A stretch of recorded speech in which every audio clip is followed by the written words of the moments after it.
রাষ্ট্রপতি জনাব শাহাবুদ্দিন চুপ্পুর অপসারণ নিয়ে আবার নতুন করে কথাবার্তা হচ্ছে। আমি যখন এই ভিডিও করছি তখন পর্যন্ত রাষ্ট্রপতিকে অপসারণ করা হয়েছে বা তিনি চলে গেছেন বা পদত্যাগ করছেন এ ধরনের কোনো খবর নেই। গত ১ বছর ধরে যারা বিপ্লব করেছেন তারা এবং যারা আওয়ামী বিরোধী শক্তি তারা এক বাক্যে একযোগে বলার চেষ্টা করছেন যে শেখ হাসিনার দোসর এবং শেখ হাসিনার পাওয়ার হাউস রাষ্ট্রপতিকে শপথে রাখাটা ঠিক হবে না।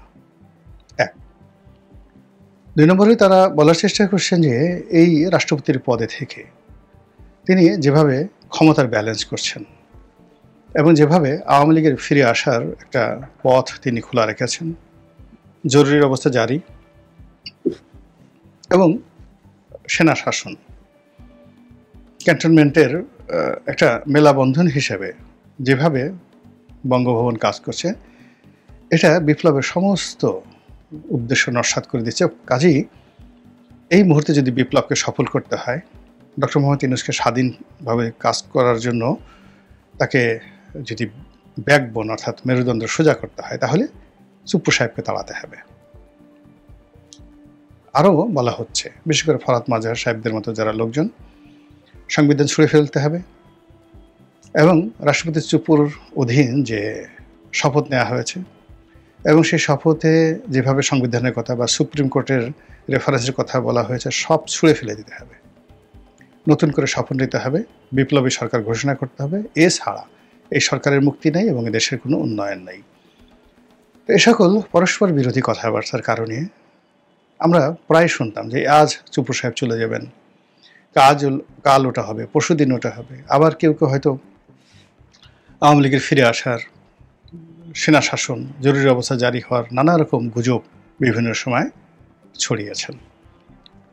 আমরা দেখেছি চুপ্পু সাহেবের পদত্যাগের জন্য ছাত্ররা দাবি করেছে, বিপ্লবীরা দাবি করেছে, বিভিন্ন সংগঠন বঙ্গভবনের সামনে তারা অবস্থান নিয়েছে, কিন্তু শেষ পর্যন্ত হয়নি।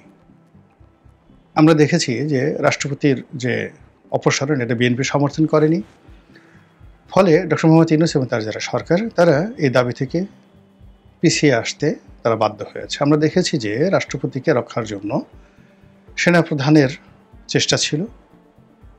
এই কারণে যারা বিপ্লবী বা যারা সরকার চালনা করছে তারা এই বিষয়টি নিয়ে তারা সামনে এগোতে পারেনি। কিন্তু সাম্প্রতিক সময় হঠাৎ কি হলো, সব কিছু কেমন যেন এলোমেলো হয়ে গেছে।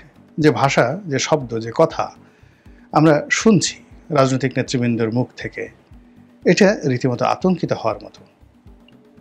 জুলাই ঘোষণা দেয়া হয়েছে আর জুলাই সনদ স্বাক্ষরের জন্য প্রস্তুত করা হয়েছে। এখন জুলাই সনদ স্বাক্ষর হওয়ার পরে সরকার কি একটা বিপ্লবী সরকার হবে? এবং সেক্ষেত্রে সংবিধান থেকে শুরু করে যা কিছু আসে সবকে তছনছ হয়ে যাবে। এই গেল ১। ২ নম্বর হলো যে নির্বাচন অনেক পরের কথা। এই মুহূর্তে ডক্টর মোহাম্মদ ইউনূসের সঙ্গে বিএনপির যে সম্পর্ক, এই সম্পর্কটা কি কন্টিনিউ করবে?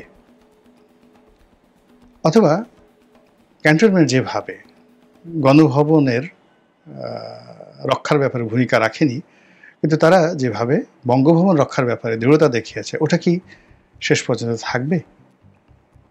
এ সকল বিষয় নিয়ে যখন আলাপ আলোচনা হচ্ছে তখন হঠাৎ করে জানা গেল যে পররাষ্ট্র মন্ত্রণালয়ের হুকুমে, অবশ্যই টেলিফোনিক হুকুম, কোনো যাকে বলা হয় অফিস অর্ডার নয়, তাহলেও বিশ্বের বিভিন্ন দেশে যে অফিসগুলো রয়েছে, আমাদের মিশনগুলো রয়েছে, আমাদের রাষ্ট্রদূতের অফিসগুলো রয়েছে, সেখান থেকে অচিরে ইমিডিয়েটলি রাষ্ট্রপতির ছবি নামিয়ে ফেলার জন্য নির্দেশ দেওয়া হয়েছে। আর এটা দেশের প্রধানতম গণমাধ্যমে আসার সঙ্গে সঙ্গেই সবাই আশঙ্কা প্রকাশ করা হচ্ছে যে তাহলে কি রাষ্ট্রপতি অপসারিত হচ্ছেন? তার জায়গা থেকে নতুন রাষ্ট্রপতি আসবে, নাকি নতুন কিছু একটা হচ্ছে যেখানে মানে এখন যে পুরো শাসনতান্ত্রিক ব্যবস্থা, সাংবিধানিক ব্যবস্থা, এখন যে সরকারের যে স্ট্রাকচার রয়েছে সেগুলো সব তছনছ হয়ে যাচ্ছে, নতুন কিছু হচ্ছে। আর যদি নতুন কিছু হয় তাহলে সেক্ষেত্রে কি নির্বাচন হবে নাকি নির্বাচন হবে না? কি হচ্ছে দেশে? ফলে এই যে রাষ্ট্রপতিকে অপসারণ করা হচ্ছে বা হবে, রাষ্ট্রপতির ছবি নামিয়ে দেওয়া হচ্ছে বা হবে, এই ঘোষণার পরে পুরো দেশ আতঙ্কিত। রাস্তাঘাটে ভিড় কমে গেছে, মানুষের মধ্যে নীরবে ফিসফিসানি শুরু হচ্ছে এবং আমরা যারা কন্টেন্ট তৈরি করছি আমরা মানুষের ভয় এবং আশা আকাঙ্ক্ষার এই কথাগুলো তুলে ধরতে পারছি, কিন্তু আমরা আসলে কিছু জানি না। তো এই বিষয়গুলো নিয়ে খুব সংক্ষেপে আলোচনা করার চেষ্টা করবো আজকের এই ভিডিওতে। আমার কাছে মনে হচ্ছে যে পরিস্থিতি স্বাভাবিক নেই। কোত্থেকে যে বাতাস প্রবাহিত হচ্ছে বোঝা যাচ্ছে না। আজকে দেখলাম যে উত্তরবঙ্গে তিস্তা প্রকল্প, যে প্রকল্প শেখ হাসিনার জামানাতে শেখ হাসিনা গ্রহণ করেছিলেন, মূলত ভারতের সঙ্গে যখন তার সম্পর্ক তলানিতে চলে যায় তখন এখানে চীনা বিনিয়োগ 12,000 কোটি টাকার একটা প্রকল্প শেখ হাসিনা পাশ করে ফেলেছিলেন এবং চীন 10 পায়ে দাঁড়িয়েছিল। কিন্তু শেষ মুহূর্তে এসে সেটা ফাইলবন্দি তিনি করেন ভারতের চাপে, তিনি সেটা করতে পারেননি। ওই সময়টাতে আমি বলেছিলাম যে শেখ হাসিনা এই যে দ্বিধাদ্বন্দ্ব ভুগছে ভারতের সাথে, এটি তার জন্য ঠিক হচ্ছে না। তার চীনা কর্তৃত্ব মেনে নেওয়া উচিত এবং চীনের সঙ্গে তার একটা সমঝোতা করা উচিত। তো সেই যে প্রকল্পটি এখন নতুন করে বাস্তবায়িত হচ্ছে বলে সৈয়দা রেজওয়ানা হাসান তিনি বলেছেন আজকের খবরে সেটার প্রধান শিরোনাম। ইট মিনস যে চীন এখানে এগিয়ে আসছেন এবং ভারতকে এখন বর্তমান সরকার দুই পয়সা দিয়ে পাত্তা দিচ্ছেন। এবং চীন যদি এখানে তিস্তা প্রকল্প বাস্তবায়ন করে তাহলে সেই প্রকল্প বাস্তবায়ন করার জন্য চীনের একটা মিলিটারি ইউনিট থাকবে উত্তরবঙ্গে। এবং সৈয়দপুরে যে বিমানবন্দর নির্মাণের কথা আমরা শুনেছিলাম, যেটা ভারতকে সরাসরি চ্যালেঞ্জ জানানো চীনের অর্থায়নে, সেটাও হবে। আর সেটার অ্যাগেনস্টে ভারত যে সৈন্য সমাবেশ করেছে নদীর ওপারে, সীমান্তের ওপারে, সেটা নিয়ে যে কি হয় বলা যাচ্ছে না। ওদিকে ভারত বারবার যুদ্ধের কথা বলছে, ভারতের সেনাপ্রধান যুদ্ধের কথা বলছে। সেই যুদ্ধ কি পাকিস্তানের সাথে না বাংলাদেশের সাথে, এটা এখন ভাববার সময় এসে গেছে এই চূড়ান্ত মুহূর্তে যখন রাষ্ট্রপতিকে নিয়ে টানা হেঁচড়া হচ্ছে। নাম্বার 1। নাম্বার 2 হলো অলনেস হার্ডেন, যারা কিংস পার্টি এনসিপি, তাদের নেতৃবৃন্দ সরাসরি সেনাবাহিনীকে চ্যালেঞ্জ জানাচ্ছে। তারা সরাসরি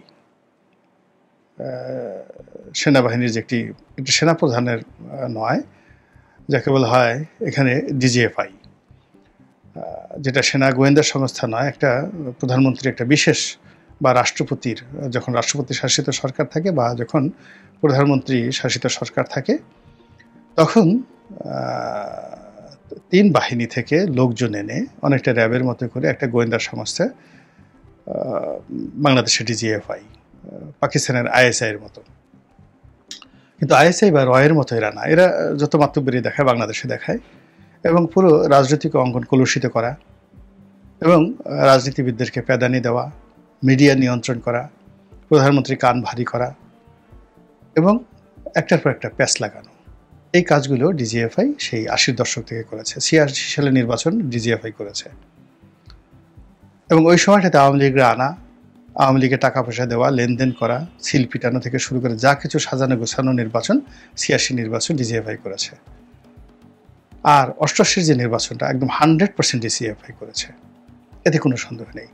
2014, 2018, 2024 এই পুরো 3টি নির্বাচনের মাস্টার প্ল্যানার এবং যত এখানে অঘটন সব কিছু ডিজিএফআই করেছে। এবং বলা হয়ে থাকে আয়নাঘর তারা তৈরি করেছে, বলা হয়ে থাকে এখানে ভারতের রয়ের একটা অফিস ছিল এবং রয়ের কর্মকর্তারা ডিজিএফআই অফিসে বসে শেখ হাসিনা সর্বনাশ করেছে, বাংলাদেশকে গাং করে দিয়েছে। বিএনপি জামাত থেকে শুরু করে যত অঘটন এই বাংলাদেশে ঘটেছে, অল ক্রস ফায়ার, সেখানে ডিজিএফআই নেতৃত্বে এনএসআই, র্যাব এই কাজগুলো করেছে, এটা সবাই জানে। তো ওই সময়টাতে যারা বড় বড় কর্তা ছিল, যারা অনেকে রিটায়ার্ড করেছে, তারা সবাই পালিয়েছে। এদের কারোর বিরুদ্ধে 1000 কোটি টাকা, কারোর বিরুদ্ধে 100 কোটি টাকা লোপাটের অভিযোগ। অনেকে পালিয়ে আছেন, অনেকে দেশ ছেড়ে পালিয়েছেন, অনেকে হয়তো গ্রেপ্তার হয়েছেন, সেনা হেফাজতে হয়তো থাকতে পারেন, আমরা জানি না। আবার এত কিছুর পরেও এই বর্তমান জামানাতে ডিজিএফআইয়ের যে অতীত কর্মকাণ্ড সেটা যে বন্ধ আছে এটা কিন্তু বলা যাচ্ছে না।